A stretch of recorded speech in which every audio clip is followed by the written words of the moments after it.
Hi, ಎಲ್ಲರಿಗೂ ನಮಸ್ಕಾರ. ದಿನ ಬೆಳಗಾದರೆ ಊಟಕ್ಕೇನು ಮಾಡುವುದು, ತಿಂಡಿಗೇನು ಮಾಡುವುದು ಅಂತಲೇ ಯೋಚನೆ ಅಲ್ವಾ. ನಾನು ಶುಕ್ರವಾರ ಆಫೀಸ್ ಕೆಲಸ ಎಲ್ಲ ಮುಗಿಸಿ ರಾತ್ರಿ ಊಟಕ್ಕೆ ಏನು ಮಾಡೋದು ಅಂತಲೇ ಯೋಚನೆ ಮಾಡ್ತಾ ಇದ್ದೆ.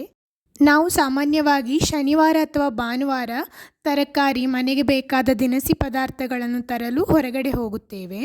ಇವತ್ತು ಆಲೂಗಡ್ಡೆ ಮತ್ತು ಈರುಳ್ಳಿ ಮಾತ್ರ ಇದೆ, ಅದನ್ನೇ ಬಳಸಿ ಏನಾದರೂ ಮಾಡೋಣ ಅಂತ ಯೋಚನೆ ಮಾಡ್ತಾ ಇದ್ದೇನೆ. ಆಲೂಗಡ್ಡೆ ಮತ್ತು ಈರುಳ್ಳಿ ಪಲ್ಯ ಅಥವಾ ಬಾಜಿ ಮಾಡಲಿಕ್ಕೆ ನಾನು 2 ಈರುಳ್ಳಿಯನ್ನು ಕಟ್ ಮಾಡಿಟ್ಟಿದ್ದೇನೆ. ಇದರ ಸಿಪ್ಪೆಯನ್ನು ನಾನು ನೀರಿನಲ್ಲಿ ಹಾಕಿ ಇಡ್ತಾ ಇದ್ದೇನೆ. ಇದನ್ನೀಗ ಒಂದು 2-3 ಗಂಟೆಗಳ ನಂತರ ನಾನು ಗಿಡಗಳಿಗೆ ಹಾಕ್ತೇನೆ. ಇದು ಒಂದು ಒಳ್ಳೆಯ ಫರ್ಟಿಲೈಸರ್ ಅಂತ ಹೇಳ್ಬೋದು. ಚಪಾತಿಗೆ ಹಿಟ್ಟು ರೆಡಿಯಾಗಿದೆ. ಇನ್ನು ಇದನ್ನು ಉಂಡೆಗಳನ್ನಾಗಿ ಮಾಡಿ ನಾವು ಚಪಾತಿ ಮಾಡಬೇಕಷ್ಟೆ. ಆಲೂಗಡ್ಡೆ ಕುಕ್ಕರಲ್ಲಿ ಬೇಯಿಸಿ ಇಟ್ಟಿದ್ದೇನೆ. ಇನ್ನು ಸಿಪ್ಪೆ ತೆಗೆದು ಬಾಜಿ ಮಾಡುವ. ಚಪಾತಿ ಮತ್ತು ಆಲೂಗಡ್ಡೆ ಬಾಜಿ ಕೇವಲ ಅರ್ಧ ಅಥವಾ 3/4 ಗಂಟೆಯಲ್ಲಿ ಮಾಡಿಕೊಳ್ಳಬಹುದು. ರಾತ್ರಿ ಊಟಕ್ಕೆ ಅಥವಾ ಬೆಳಗಿನ ತಿಂಡಿಗೆ ಇದನ್ನು ಸುಲಭವಾಗಿ ಮಾಡಿಕೊಳ್ಳಬಹುದು.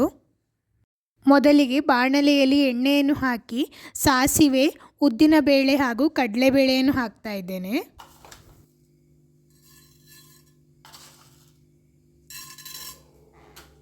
ಈಗಾಗಲೇ ಈರುಳ್ಳಿಯನ್ನು ಕೂಡ ಕಟ್ ಮಾಡಿ ಇಟ್ಕೊಂಡಿದ್ದೇನೆ. ಒಗ್ಗರಣೆ ಸಿಡಿಯುವವರೆಗೆ ನಾನು ಆಲೂಗಡ್ಡೆಯ ಸಿಪ್ಪೆಯನ್ನು ತೆಗೆದುಕೊಳ್ಳುತ್ತೇನೆ. ನಾವೇ ನಮ್ಮ ಕೈಯಾರೆ ಮನೆಯಲ್ಲಿಯೇ ಸಿಂಪಲ್ಲಾಗಿ ಊಟ ತಯಾರಿಸಿದರೆ ಎಷ್ಟು ಖುಷಿಯಾಗ್ತದೆ ಅಲ್ವಾ. ಆರೋಗ್ಯಕ್ಕೂ ಒಳ್ಳೆಯದು.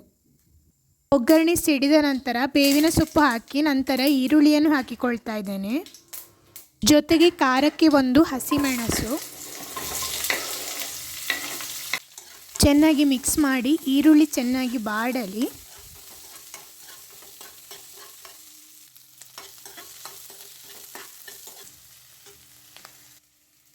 ಈರುಳ್ಳಿ ಸ್ವಲ್ಪ ಬಾಡಿದ ನಂತರ ರುಚಿಗೆ ತಕ್ಕಷ್ಟು ಉಪ್ಪು, ಅರಿಶಿನ ಹುಡಿ, ಮೆಣಸಿನ ಹುಡಿ ಹಾಗೂ ಸ್ವಲ್ಪ ಬೆಲ್ಲವನ್ನು ಹಾಕಿಕೊಳ್ತಾ ಇದ್ದೇನೆ.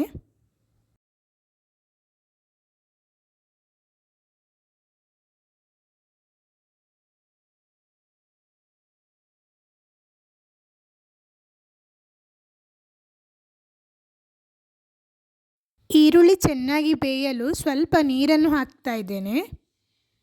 ಅಷ್ಟರಲ್ಲಿ ಗ್ಯಾಸ್ ಖಾಲಿ ಆಯಿತು. ಹಾಗಾಗಿ ನಾನು ಬೇಗ ಮಾಡಬೇಕು ಅಂತ ಇಂಡಕ್ಷನ್ ಸ್ಟವಲ್ಲಿ ಮಾಡ್ತಾ ಇದ್ದೇನೆ.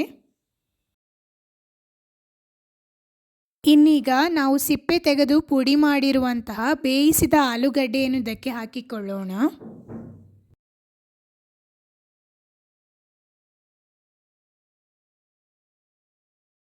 ಕನ್ಸಿಸ್ಟೆನ್ಸಿ ನೋಡಿಕೊಂಡು ಬೇಕಿದ್ದಲ್ಲಿ ಸ್ವಲ್ಪ ನೀರನ್ನು ಹಾಕಿಕೊಳ್ಳಬಹುದು.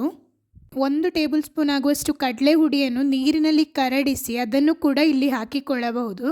ಕನ್ಸಿಸ್ಟೆನ್ಸಿ ತುಂಬ ಚೆನ್ನಾಗಿ ಬರುತ್ತದೆ. ಆಲೂಗಡ್ಡೆ ಬಾಜಿ ರೆಡಿಯಾಗಿದೆ. ಚಪಾತಿ ಕೂಡ ಬೇಯಿಸ್ತಾ ಇದ್ದೇನೆ. ಚಪಾತಿ ಮತ್ತು ಆಲೂಗಡ್ಡೆ ಬಾಜಿ ಒಂದು ಒಳ್ಳೆಯ ಬ್ರೇಕ್ಫಾಸ್ಟ್ ಅಥವಾ ಡಿನ್ನರ್ ಕಾಂಬಿನೇಷನ್. ಏನಪ್ಪ ಮಾಡೋದು ಇವತ್ತು ತಿಂಡಿಗೆ ಅಥವಾ ರಾತ್ರಿ ಊಟಕ್ಕೆ ಅಂತ ಯೋಚನೆ ಮಾಡ್ತಾ ಇದ್ದರೆ ಇದನ್ನೇ ಮಾಡಿ. ಚಪಾತಿ ಹಾಗೂ ಆಲೂಗಡ್ಡೆ ಬಾಜಿ ತುಂಬ ರುಚಿಯಾಗಿರುತ್ತದೆ. ಈರುಳ್ಳಿ ಸಿಪ್ಪೆಯನ್ನು ನಾನು ನೀರಿನಲ್ಲಿ ನೆನೆ ಹಾಕಿದ್ದೆ ಅಲ್ಲವೇ, ಅದನ್ನು ನಾನೀಗ ಗಿಡಗಳಿಗೆ ಹಾಕ್ತಾ ಇದ್ದೇನೆ. ವಿಡಿಯೋ ಇಷ್ಟವಾದಲ್ಲಿ ಒಂದು ಲೈಕ್ ಮಾಡಿ. ನೋಡಿದ್ದಕ್ಕಾಗಿ ಧನ್ಯವಾದಗಳು.